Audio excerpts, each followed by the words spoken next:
For he will command his angels concerning you to guard you in all your ways.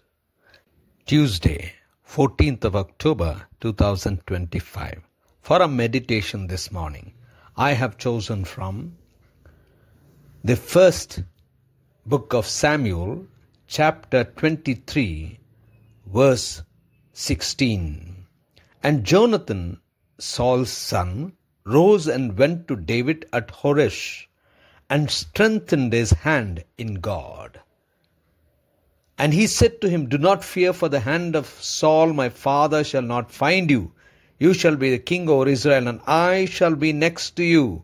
Saul my father also knows this. Good morning, friends.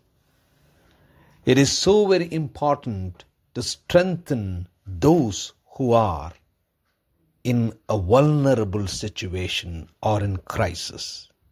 Let us meditate upon this verse. The theme for this morning's meditation is strengthening in God. Saul was pursuing David to kill him. David was in the wilderness of Ziph at Horesh. Knowing this, Jonathan, Saul's son, rose and went to David. And he told him that Saul knows that David will be the king and Jonathan will be second after him. And this will happen.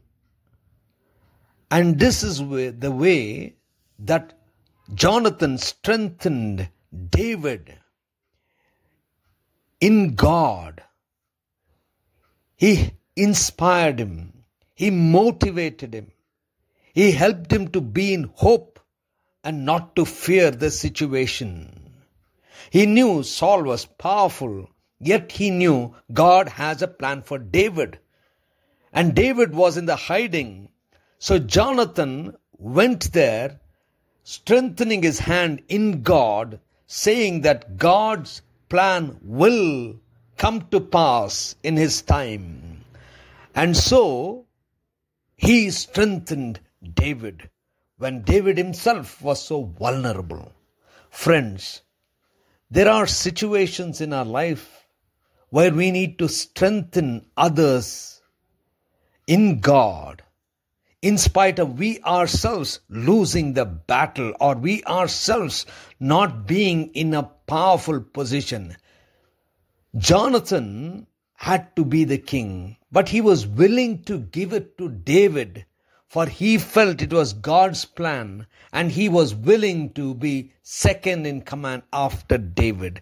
He not only accepted this position, he went on to strengthen David's hand in God.